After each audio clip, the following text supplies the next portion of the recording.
ഹോസ്റ്റലിൽ പോകാനുള്ളതുകൊണ്ട് തന്നെ കുറേ അധികം ഡ്രസ്സുകളും കാര്യങ്ങളൊക്കെ എടുത്ത് വെക്കാനുണ്ട്. അപ്പോൾ ഗൈസ്, നമ്മൾക്ക് ഹോസ്റ്റലിലേക്ക് പോകാം.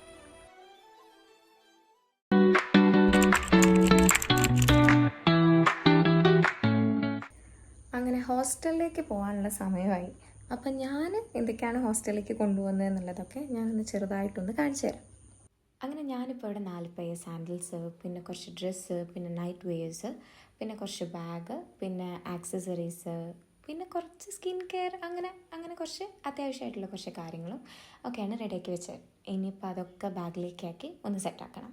അങ്ങനെ നമ്മൾ ബാഗും കാര്യങ്ങളൊക്കെ പാക്ക് ചെയ്തു. ഉച്ചയ്ക്ക് അമ്മ ഉണ്ടാക്കി നല്ലൊരു അടിപൊളി ബിരിയാണിയൊക്കെ കഴിച്ച് വീട്ടിൽ നിന്ന് ഇറങ്ങി. വീട്ടിൽ നിന്ന് ഇറങ്ങുമ്പോൾ നല്ല വിഷമമുണ്ട്. കാരണം അച്ഛനും അമ്മയും എല്ലാവരും ഇനിയിപ്പോൾ എല്ലാ ദിവസവും കാണാനൊന്നും പറ്റില്ലല്ലോ, അങ്ങനെയൊക്കെ ആലോചിച്ചിട്ട് നല്ല വിഷമമുണ്ട്. അങ്ങനെ ആ ഒരു ഇതിൽ ഏകദേശം കുറേ നേരം അതങ്ങനെ ആലോചിച്ചിരുന്നു. പിന്നെ നമ്മൾ എന്തായാലും നിന്നല്ലേ പറ്റത്തുള്ളൂ. നമ്മുടെ സ്റ്റഡീസും കാര്യങ്ങളൊക്കെ ഇതിനെ ഡിപ്പെൻഡ് ചെയ്തുകൊണ്ടിരിക്കും. സോ അങ്ങനെ ഏകദേശം ഒരു 5:30-6 മണിയൊക്കെ ആകുമ്പോഴത്തേക്കും അവിടെ എത്താനായപ്പോഴത്തേക്കും ഭയങ്കര വെപ്രാളായിരുന്നു. അയ്യോ ആയോ, എത്താനായോ, അങ്ങനെ എത്തിയപ്പോൾ എൻ്റെ കയ്യിൽ നിന്ന് പോയി എന്നുള്ള അവസ്ഥയായിരുന്നു. ബട്ട് കുഴപ്പമില്ല. അങ്ങനെ ബാഗും കാര്യങ്ങളൊക്കെ റൂമിൽ കൊണ്ടുവച്ചു. റൂമൊക്കെ കണ്ടു, എല്ലാം ഓക്കെ ആയി. ഞാനിന്ന് റൂമും കാര്യങ്ങളൊക്കെ വഴിയെ കാണിച്ചു തരാം. അങ്ങനെ എന്നെ അവിടെ ആക്കിയിട്ട് അച്ഛനും അമ്മയൊക്കെ പോയി.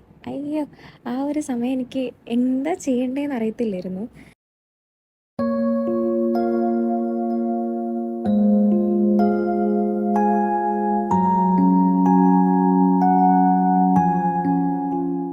അങ്ങനെ കുറച്ച് നേരം ഒന്ന് റെസ്റ്റ് ചെയ്തിട്ട് ഒന്ന് ഓക്കെ ആണ് എന്ന് തോന്നിയതിന് ശേഷം ഞാൻ വാർഡ്രോബിലേക്ക് എൻ്റെ ഡ്രസ്സും പിന്നെ ബാക്കി എല്ലാ ഐറ്റംസും കാര്യങ്ങളൊക്കെ റെഡിയാക്കി വെച്ചു.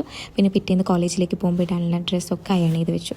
പിന്നെ ഹോസ്റ്റലിനെ പറ്റിയിട്ട് പറയാനാണെങ്കിൽ ഞാൻ ചൂസ് ചെയ്തത് 4 ഷെയറിങ് AC റൂമാണെങ്കിൽ എല്ലാ കാര്യങ്ങളും വളരെ നീറ്റ് ആൻഡ് വെൽ ക്ലീൻഡ് ആയിട്ടുള്ള റൂമായിരുന്നു.